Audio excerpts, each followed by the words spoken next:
Oi pessoal, estamos aqui hoje com o Eduardo Yuki, economista da Panambi Capital. Eduardo, seja bem-vindo aqui para os nossos vídeos da Quadrante.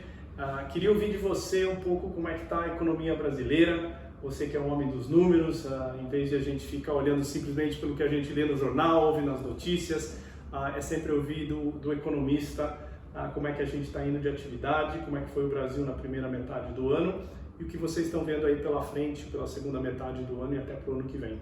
Bom, obrigado pelo espaço para a gente poder discutir um pouquinho, o nosso cenário econômico. O que a gente tem visto de atividade econômica brasileira é um cenário menos pessimista do que o consenso formou alguns meses atrás. E eu queria contar a historinha do que foi acontecendo com o Brasil ao longo do primeiro semestre para entender a nossa cabeça para o segundo semestre. O que aconteceu foi que a crise foi muito forte, muito aguda no mês de março. A gente percebeu pelos dados de isolamento diário, o isolamento das pessoas subindo muito forte na segunda quinzena de março. E quando as pessoas deixam de sair de casa para consumir ou para trabalhar, isso naturalmente gera uma queda do nível da atividade muito forte.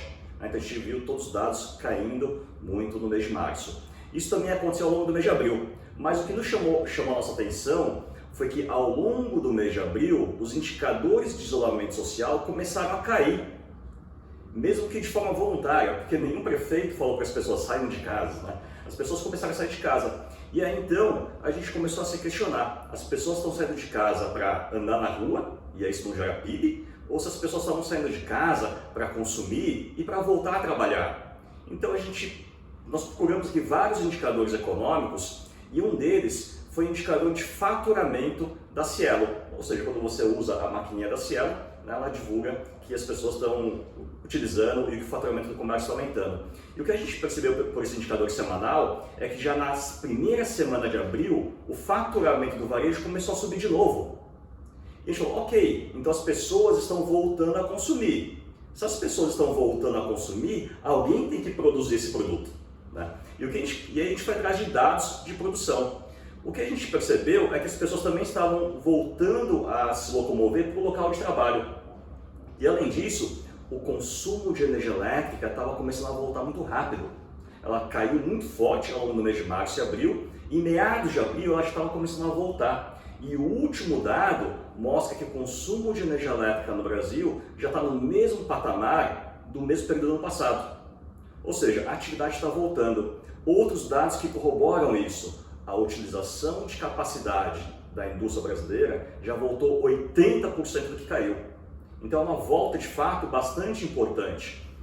Então isso a gente viu ao longo do primeiro semestre, uma queda muito forte da atividade em março e abril e uma volta ao longo dos meses seguintes. Claro que teve um impacto muito importante do auxílio emergencial do governo federal e também teve um impacto muito forte também da política monetária, ou seja, do Banco Central reduzindo a taxa de juros. E aí, quando a gente conta essa história e vai olhar para o segundo semestre, o que a gente conta como suporte ou sustentação para um crescimento econômico importante no segundo semestre? Primeiro, a gente tem que lembrar que no começo da crise, os empresários ficaram muito mais pessimistas do que a queda da demanda de fato. Por exemplo, a produção industrial até junho, ela voltou 50% do que caiu. As vendas de varejo já voltaram quase tudo que caíram. Então isso sugere para a gente que houve uma queima de estoques muito forte. E se as empresas estão com um nível de estoque abaixo do normal, é natural que no segundo semestre elas produzam um pouco mais para recompor um pouco desse estoque perdido. Então esse é o primeiro alicerce do crescimento econômico agora do segundo semestre. Segundo ponto, o governo federal deu auxílio emergencial para as pessoas e pelas nossas contas as pessoas pouparam metade desse valor. O auxílio emergencial distribuído para as pessoas até julho foi de 200 bilhões de reais. Só que a poupança aumentou 100 bilhões de reais. Ou seja, além do auxílio emergencial ser estendido ao longo do segundo semestre, as pessoas têm 100 bilhões de reais a mais poupados para consumir no futuro. Outro ponto, o mercado de crédito está começando a voltar. As medidas do Banco Central foram muito fortes. O Banco Central liberou quase 300 bilhões de reais em liquidez para o sistema bancário. E isso, em alguma magnitude, vai virar crédito. E, na verdade, no lado de junho, a gente já começou a observar uma retomada do mercado de crédito para a pessoa física. o que tem ajudado, inclusive, o consumo de automóveis, o consumo de bens duráveis. E tem um outro ponto, esse dá um pouco menos de relevância, mas também é interessante falar, é que a maior parte da redução do emprego até agora foi no mercado informal. O que significa isso? O trabalhador informal ele tem mais agilidade para perder a renda, mas também para ganhar a renda. Então a gente entende que ao longo do segundo semestre a gente vai começar a observar algumas pessoas do mercado informal voltando a ter o nível de renda, apesar de que no mercado formal a gente ainda pode ter algum ajuste, algum ciclo de demissão. Mas então a gente está falando de um segundo semestre onde as empresas vão precisar aumentar mais a produção para recompor estoque. Segundo, as pessoas estão com dinheiro guardado do auxílio emergencial passado. Terceiro, o auxílio emergencial vai continuar no segundo semestre, né? E a gente também tem o mercado de crédito voltando. Então acho que são pontos que ajudam a entender por que a gente aqui na Panambi projeta uma retração da atividade econômica nesse ano bem mais comedida, ou bem menor do que o consenso. Nós projetamos que o PIB desse ano deve retrair 4%, enquanto que a gente olha o consenso projetando a retração do PIB próxima de 6%. Muito bom. Interessante essa questão, né? Porque a gente não ouve muito falar dessa poupança, desse dinheiro estocado. Isso aí, imagino também que tem alguma repercussão lá na frente em termos de taxa de juros, né? Eu acho que explica um pouco dessa volta veloz da Bolsa também, que quase conta a mesma história da atividade. Mas uma preocupação que a gente tem na Quadrante é a taxa de juros. Se Selic fica 2%, essa queima de estoque gera alguma inflação lá na frente na reposição, né? Imagino que o custo do produto importado com a desvalorização do real, então se puder ajudar a gente aí, então esse câmbio vai para onde, esse juro vai para onde, essa bolsa, né? Eu vou começar pela bolsa.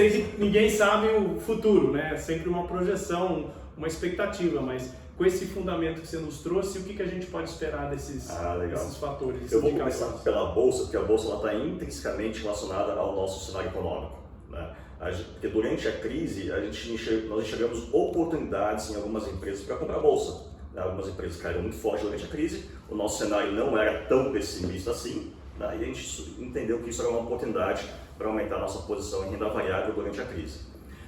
O que a gente enxerga daqui em diante? O valuation da bolsa, a bolsa não está mais tão barata como estava antes, ela já subiu para 100 e poucos mil pontos.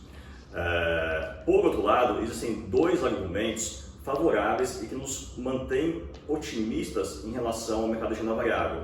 O primeiro é o crescimento econômico, que vai ser melhor na nossa projeção do que o mercado está esperando. E segundo, a liquidez do mercado também está muito alta.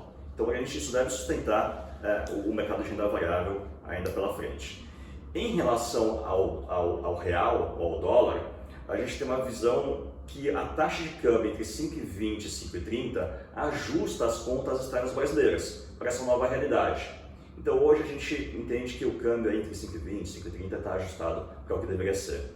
Em relação ao mercado de juros, ou a taxa Selic especificamente, a gente entende que o Brasil vai passar por um período de inflação baixa, estruturalmente baixa, porque se o PIB vai cair 4 ou 5, é a recessão. Então a inflação vai ficar baixa por um tempo.